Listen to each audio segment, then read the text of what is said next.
kepada adik-adikku yang ada di luar negeri yang saat ini lagi bekerja, khususnya yang mendengar acara ini, karena acara ini juga didengar oleh adik-adik kita semua yang ada di Hong Kong, yang ada di Korea, ada di Kuwait, ada di Saudi. Maka kami himbau, jika Anda seorang wanita, wahai adik-adikku, bercita-citalah untuk ngambil waktu yang terdekat untuk bisa segera pulang berkumpul dengan keluarga.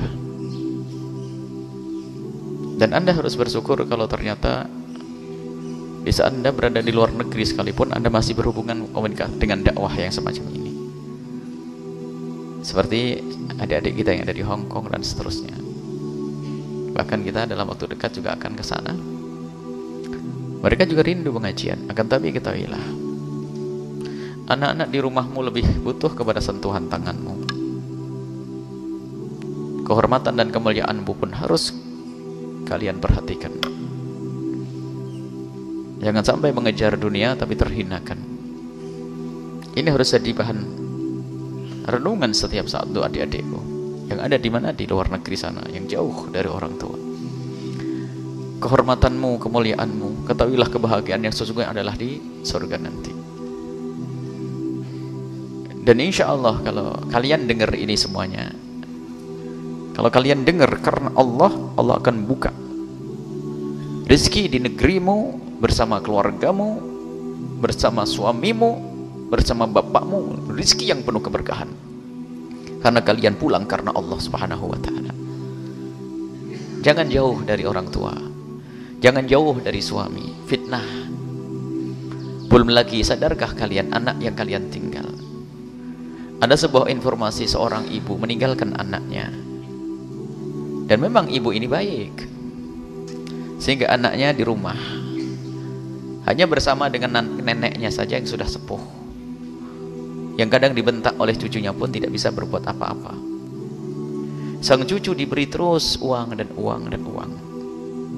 Semakin banyak kawan, dan kawannya tahu kalau dia banyak uangnya. Mulai berkenalan dengan dunia yang tidak baik, mabuk dan seterusnya. Hingga terjadilah suatu ketika percekcokan hingga berani membunuh orang lain. Ibunya ada di mana? Ibunya ada di tempat yang jauh. Bahkan ada seorang anak karena biasa dimanja oleh ibunya dengan pemberian kayak begitu dari luar negeri.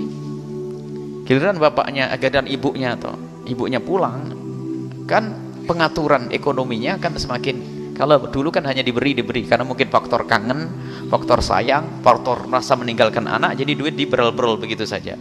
Tapi giliran ibunya pulang mulai diatur itu mesti mulai protes karena sang anak tidak punya akhlak, tidak punya pendidikan. Sehingga akhirnya apa? Keluar Allah pisau, sehingga ditemukan di sebuah kampung ibunya harus dijahit dengan 12 jahitan. Lihat, pendidikan itu penting wahai adik-adikku yang sekarang ada di luar negeri. Anak-anakmu ada di mana? Dan bagi yang ada di negeri ini, wahai adik-adikku semuanya, jangan bercita-cita untuk pergi jauh. Adapun adik-adik kita yang ada di tempat yang jauh sana, kita doakan semoga Allah menjaga mereka, iman mereka, akhlak mereka, dan semoga Allah segera kembalikan mereka kepada saudara mereka, kepada orang tua mereka, kepada anak-anak mereka, sehingga mereka segera menemukan keindahan di dalam hidup ini.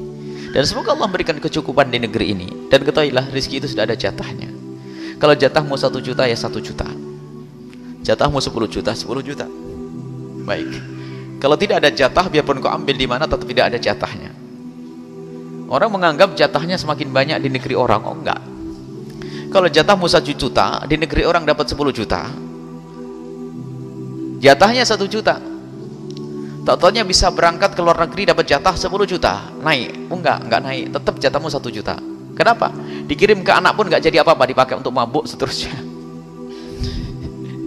Tetap yang utuh adalah 1 juta. Maka lebihnya itu tetap jadi neraka nanti. Jatahnya jatah sudah. Maka ambillah jatah dengan kemuliaan. Bagi yang ada di negeri, di rumah, wahai adik-adikku semuanya, khusus adik putri, ketahuilah, jual es teh di pasar lebih mulia daripada harus jauh dari orang tua dan keluarga. Pergi ke sawah adalah mulia. Kenapa harus gengsi? Permasalahannya tadi itu, bangga-banggaan, pengen segera punya rumah, pengen segera punya mobil dan motor. Dia mengira bahwasanya kebahagiaan dengan motor. Alangkah banyaknya dan alangkah banyaknya dan alangkah banyaknya percekcokan keluarga setelah terjadi salah satunya pergi ke luar negeri. Akhirnya seperti itulah, perceraian, permusuhan, pertentangan. Dan yang ngadu kepada kami bukan 10-20 orang, kalau dihitung mungkin ratusan, bingung membuat jadwalnya nanti. Jadi apakah tidak belajar dari yang demikian itu? Jadi ada, karena apa? Mohon maaf, suami misalnya kerja jauh, istri di rumah, sementara istri ada prasangka-prasangka, atau sebaliknya istri di luar negeri jauh, suaminya dapat uang saja, dia punya syahwat, punya hawa nafsu dan seterusnya, lalu terjadi pelanggaran dan sebagainya, dengar informasi, berantem semuanya. Kebersamaan harus kita utamakan, keindahan dalam hidup ini. Ini adalah nasihat umum. Akan tapi siapapun di antara adik-adik kita yang sudah terlanjur pergi ke luar negeri sana, ini ada di antara mereka yang dengar saat ini, dengar adik-adikku, dan mereka juga mendengar streaming langsung, melihat dengan di televisi, bercita-citalah niat untuk kembali segera untuk bisa melihat orang tua dengan modal apa adanya saja. Mulialah, bergabung dengan tempat mulia. Allah akan buka rezeki di rumah, dekat dengan orang tua. Yang di rumah nggak usah pergi ya. Ini nasihat lebih penting lagi daripada yang tadi ini. Karena apa? Ini sudah umum ya. Pergi, nggak mikir. Sebab keindahan itu adalah bertemunya hati, bukan dapatnya duit. Kadang banyak duit, banyak berantem. Ada. Kita pengennya ada duit tetap indah. Belajarlah dari kenyataan kiri kanan kita. Permasalahan adalah orang tidak mau belajar, tidak menggunakan akalnya, tidak digunakan untuk merenung. Lihat problem-problem tetap saja nyantai. Pengen cari duit, Allah.